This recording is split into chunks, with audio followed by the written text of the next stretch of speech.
Антарктида бұл біздің планетамыздың ең жұмбақ континенті.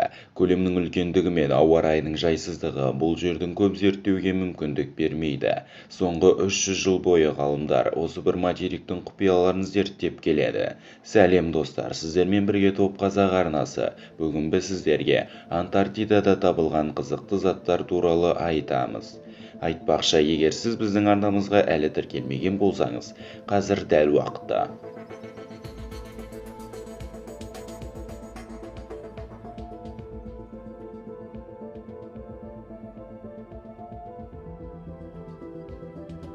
Антарктидадағы Лох-Несс құбыжығы көбімізге белгілі Шотландияның Лох-Несс көлінде мекендейді деген мифистикалық құбыжық туралы әңгімелі. Егер ғалымдар бұл құбыжықтың рас екеніне сенбесе, Антарктидада көп жылдар бұрын өмір сүрген үлкен құбыжық ғылыми түрде дәлелденген. 1889 жылы Антарктидада орналасқан Сеймур аралының қасынан палеонтологтар мойыны ұзын жануардың қалдықтарын тапқан. 20 жылдай зерттеушілер сүйектердің бәрін жинауға кетірген. Құбыжықтың сүйектерінің көп бөлігі жиналғаннан кейін ғана ғалымдар бұл жануардың қандай болғанын сипаттап бере алды. Және де оған Антарктиданың Лох-Несс құбыжығы деп ат берді.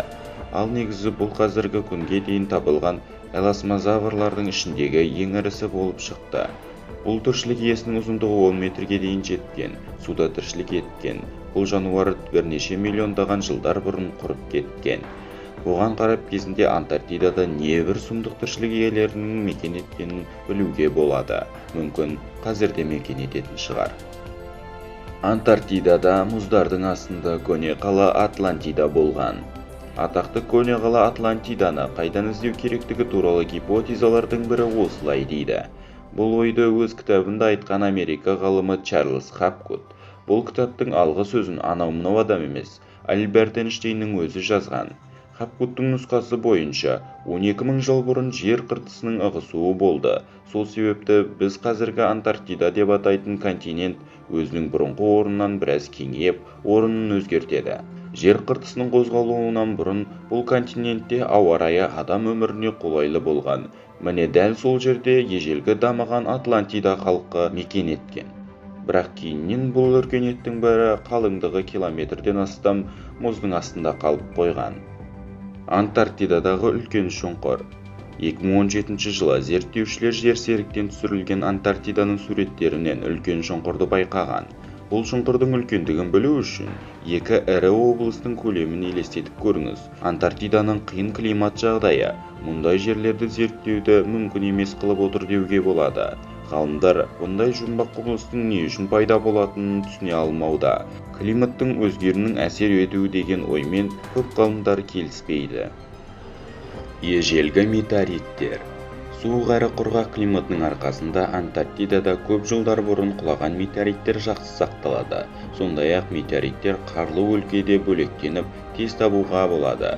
Соңғы 50 жылдың ішінде ғалымдар 40 мыңға тарта метеоритті Антарктиданың территориясында тапқан.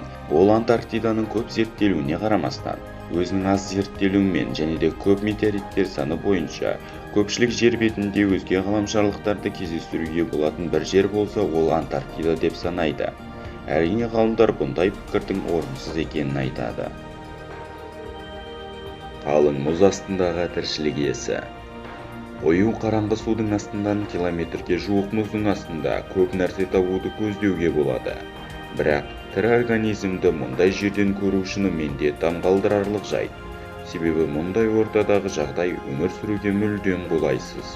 Кейде қалың мұз астында кішігірім кальмар, өрмекші, құрттар мен түссіз балықтар кездестіруге болады.